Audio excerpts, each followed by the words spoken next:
Anti नार्कोटिक्सची मोहीम घेतलेली आहे। कारण आपल्याला माहिती आहे की वेगवेगळ्या राज्यांमध्ये कारखाने उभे होतात, ते सप्लाय करतात आणि म्हणून एकत्रितपणे सगळ्या राज्यांनी हे काम करावं म्हणून एक कोऑर्डिनेशनची एनकॉर्ड तयार केलेली आहे आणि त्याच्या माध्यमातून राज्यांना सांगितलेलं आहे की तुम्ही होल ऑफ द गव्हर्नमेंट अप्रोचनी या ठिकाणी काम करावं।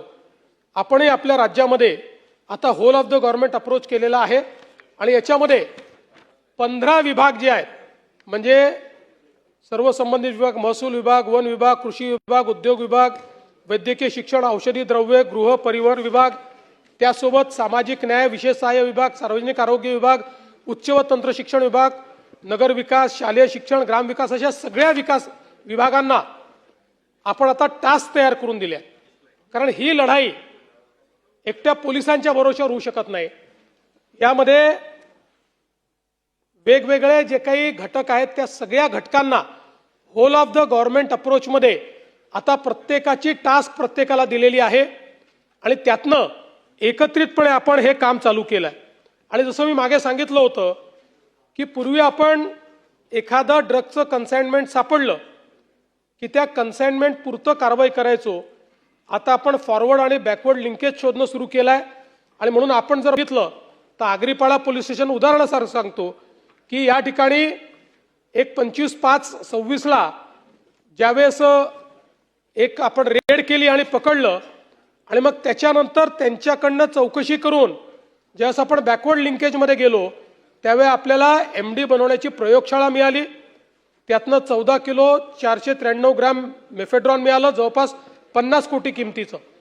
साकीनाका पोलीस स्टेशनमध्ये अशाच पद्धतीनं ज्यावेळेस एक पेडलर सापडला त्यावेळी त्याच्यावर ज्यावेळेस आपण कारवाई केली त्यावेळी जवळपास बॅकवर्ड लिंकेजमध्ये गुजरातमध्ये आपल्याला कारखाना सापडला त्याचा आणि गुजरातमधल्या कारखान्यामध्ये जवळपास त्या ठिकाणी 74 कोटी रुपयाचा माल हा आपल्याला प्राप्त झाला।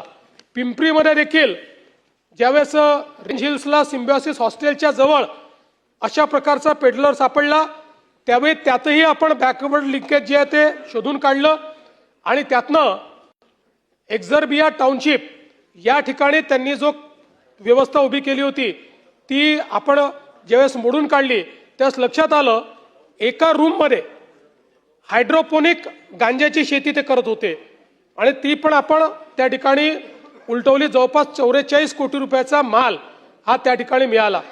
असंच जवळपास आपल्याला वेगवेगळ्या ठिकाणी म्हणजे सगळंच मी सांगत नाही पण याच्यामध्ये मला सांगायचं एवढंच आहे की जवळपास वेगवेगळ्या राज्यांमध्ये जाऊन म्हणजे आपल्या राज्यात तर आपण कारवाई केलीच पण बॅकवर्ड लिंकेज आणि फॉरवर्ड लिंकेजमुळे वेगवेगळ्या राज्यांमध्ये जाऊन आपण या संदर्भातली कारवाई करतो।